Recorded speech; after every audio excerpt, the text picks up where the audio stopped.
Hey guys, what is going on? Randall Thor 19, the man with the million, back again with another video. This time it's going to be an opinion piece, so thank you for taking the time out of your day, dropping by the channel and checking it out. As I have up on the screen, you guys can see the image, and bear with me as I try to work out also, doing these videos from the PC instead of the Xbox. E3 is finally opening its doors to the public. Last year they did an event outside of the convention center where they had a bunch of like trucks set up and things you could go and do.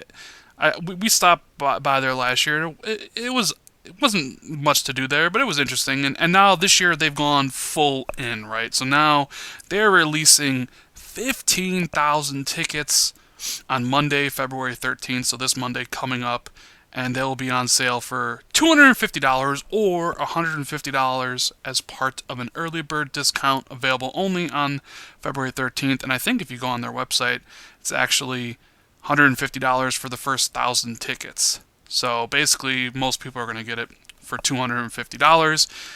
I wanted to make the video because I had some thoughts about the situation. Now, it was always a dream of mine to go to E3, and I was fortunate enough last year to be invited by Microsoft to go and hit my million gamer score at the Xbox Daily Show with Phil Spencer and Mike Ybarra. It was one of the best memories I have of E3 itself. So when I was planning on making the trip again because I have a lot of friends at Xbox, a lot of friends, TXR Podcast, a lot of friends that I've met over the course of years that are going to be there. And, this is the one time of the year we could get together and have a good time and play some games and things like that. And I saw that they were doing this, and I don't know. I'm not necessarily sure this is a good idea. It's probably a good idea in the sense that E3, it'll keep E3 afloat, but the question has been asked for years now: is E3 still relevant?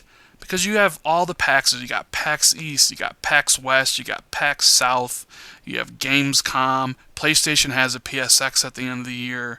All these different companies run all these different kind of conventions throughout the whole year, and E3 doesn't seem to be as special as it once was. Now, I'm happy for anybody who's never gotten to experience E3 to be able to be like, hey, if we can afford the travel and the flight out to Los Angeles to be able to go to E3 and experience for ourselves, that's great. Like, I know a bunch of people in the Xbox community like GKB and She-Wolf who would love to go to this event, and the ability of being able to go and see it for yourself is something that you should experience.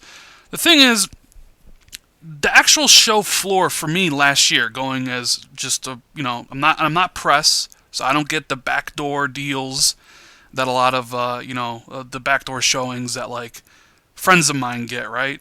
I'd have to wait in line, and the lines are extremely long, like really, really long. So hopefully people that are like, you know what, I'm going to make the trip this year, I'm going to buy this pass, and I'm going to go. Hopefully they realize that if you do that, you're not going to be able to really see a lot, okay? Sea of Thieves, for instance, last year was a 4-hour wait.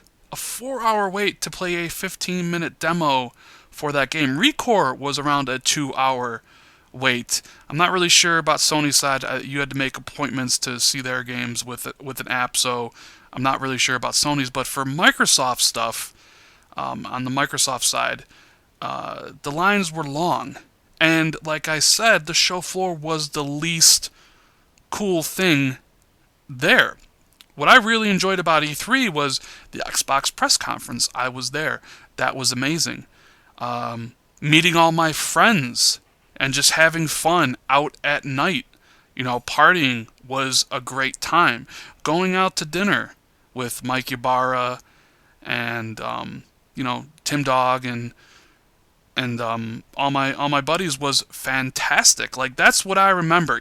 Being like doing the million on the the Xbox Daily thing. That's what I remember. I didn't really actually do much on the show floor because it's just a wall of humanity, and everybody's wanting to play these games, but there's only so much time during the event to play them, so I don't know. And to be honest, looking at it, I honestly don't think the show floor experience is worth $150, let alone $250, which the majority of people are going to have to pay. I mean, that is a lot of money to stand in line, basically, because that is what is going to happen. You are a fan, there's going to be 15,000 people, the 15,000 fans, and you're basically going to be paying $250 to basically wait in line to play a couple games a day. I don't know. To me, that's not worth the money at all. What's worth it, for me is I want to go to the press conferences. That's the cool part. Like the show floor, And another thing I wanted to kind of talk about was how do the publishers see this? Because we already know, like, we've seen publishers pull out of E3, right? We've seen Activision leave. We've seen EA leave. Are more of the publishers going to leave because of this to try to keep E3 relevant? I could see that situation. How long is it until Sony says, screw ya, we're doing our own thing? Or how long until Microsoft says, we're doing something on our own?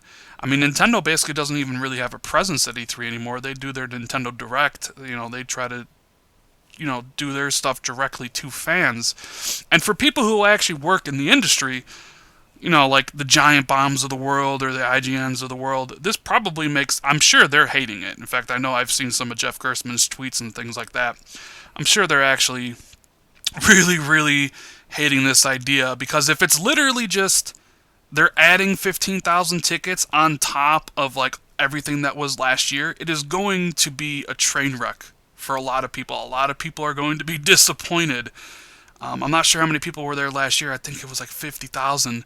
But guys, when I tell you it's wall-to-wall humanity, and not really the best smelling kind of humanity, and you maybe get to see 1 or 2 games a day, that's just the honest to God truth. Hey, I'm happy for my friends that never get to experience that. I'll be like, hey, you know what? We're flying out there. We're going to go and we're going to experience this for once in our life. Like, I have friends that I talk to regularly, like my buddies Magic and DOA and Lovebug Gopher. Like, they really want to go. Like, they want to experience this. And I'm not going to tell them not to, because I got to experience last year, but I'm just not sure that this actually makes me want to go to E3 less. But I mean, I still want to go just to see all my friends and things like that. So I just don't want to go to the show floor anymore. It makes me not want to visit the show floor. And hopefully this isn't like the beginning of the downfall of E3, because E3 is always kind of that special conference where the manufacturers and the hardware manufacturers unveiled like